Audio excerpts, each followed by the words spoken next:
So this is the Moman Power 99 Mini V-mount battery.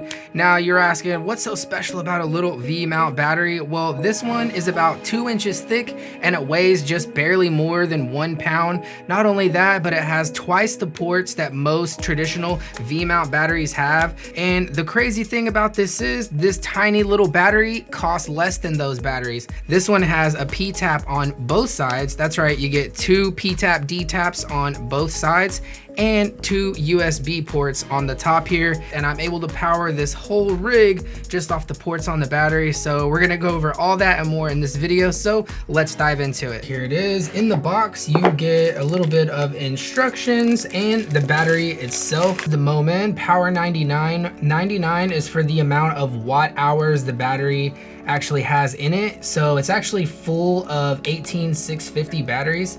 So you have a P-tap on this side and the LED indicator is right there as well, which tells you, 20, 40, 60, 80, 100% there. All right, so to put things in perspective for size, this is another mini V-mount battery and just look at the thickness of this. So this is a 98 watt hour battery. This is a 99 watt hour battery. So this actually has a little bit more power than this battery. And it also has twice as many ports and it costs $100 less. This battery comes in around like $300. It has 1 P-tap and 1 USB. This one comes in at less than $200. And I think they even have a sale on Black Friday right now where you can get this much cheaper.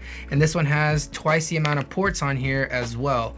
So lighter, smaller, and it has more battery capacity than a more expensive battery. So I've used the battery's actual pins to power up a Sony FS7. I've used it to power up a Sony F55 as well. I'm also able to use it on my Aperture 60X during wedding receptions.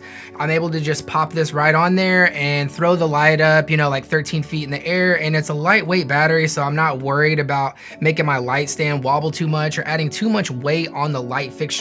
So I'm able to power up my Aperture 60X with this tiny little battery, just send it on up. So it works for about 2 hours at 100% on the Aperture 60X. This battery would look great on a small little box camera like a Red Komodo or like a Z-Cam or something like that, like a small boxy camera. But I use it on here with this TILTA adapter right here to power up my rig. So I'll show you how now. All right, most of the accessories on my rig, as you see, I have cables everywhere right now because I need to plug them all in. But for this, I just dropped this on this mini V-mount adapter that's on these 15mm rails here. And then I'm gonna go ahead and plug in my Moman wireless video transmitter right here. This is made by the same company as this battery. And they did send me these products to review, but I actually do use them and they are really good quality as well. So that's just something to note there. So for the Atomos Ninja 5, I have the actual battery adapter that came with the Ninja 5, and then I have it running out to a P-tap cable, which is like this, P-tap or D-tap, those are interchangeable terms. And now I can just plug my monitor right into this battery, and now I don't have to worry about batteries powering up my Atomos recorder. So there's my monitor. I have my wireless video coming into USB here. Now this power cable I have running into the FX3 here through USB-C. This is just the cable that came with my GoPro. I use this one because it's a little bit shorter. Oops, I always do USB backwards. And lastly, I have this nucleus in motor right here that is actually controlling the neutral density filter right here. It's a motorized neutral density filter on the TILTA Mirage matte box. So I'm gonna connect that with P-tap and plug that directly into the Moman battery as well. And you can see here, this is really cool because there is a P-tap facing downward and there's a P-tap facing this way upward. So you have options when you're rigging stuff out. If you want to run your P-tap up or down, it gives you that flexibility there as well. There we go. So I just powered on the camera, and as you can see, I can actually get my screen out without bumping it into the battery because it's so small. So that's really cool as well.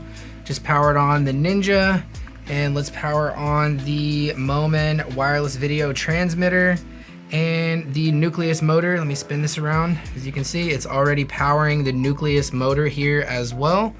And then lastly, I could power this if I wanted to as well through the USB port, but I have a battery in this. So there you go. I have this full rig running here off of this Moman Power 99 mini V-mount battery. So now I can just go like this and I'm ready to shoot. And this up here controls my TILTA Mirage matte box.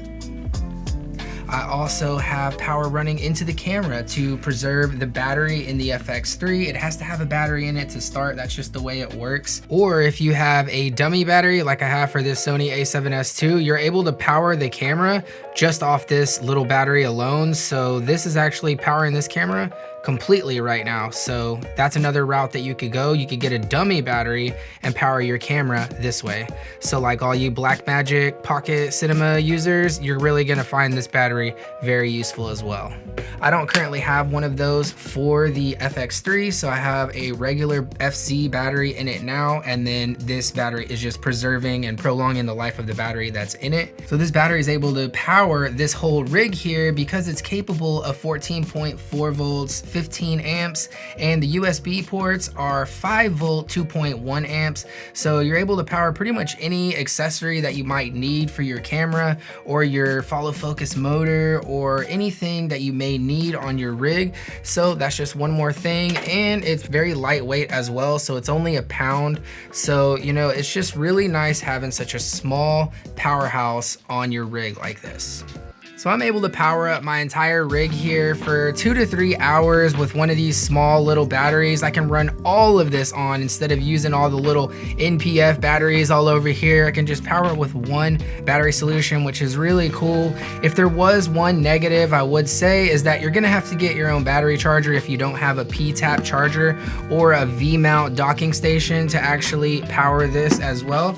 So I got mine on Amazon. So I know Moman did recently release their own P-tap charger online, but I didn't have the chance to test that one out. But I got this one here on Amazon for like 20 or 30 bucks. It has a little charging light indicator to tell you how much battery you have in it. So you just plug this into the wall and then you charge the battery through its P-tap. So you just connect it like that, and you have an LED status indicator right here on the side that tells you, 20, 40, 60, 80, 100, how much battery you have in here. Or, with this particular charger, it actually has the percentages here on the charger itself too.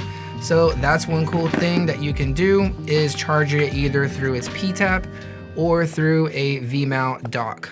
So the price of this Moman mini V-mount battery is $198 US. You can also get it on discount right now for Black Friday if you're interested in picking one of these up.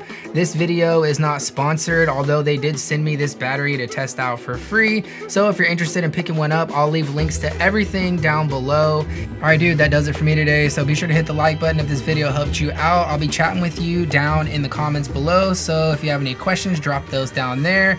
Subscribe so you don't miss any future filmmaking gear tips and tutorials. Shoot for the stars, and I will see you very soon in the next video.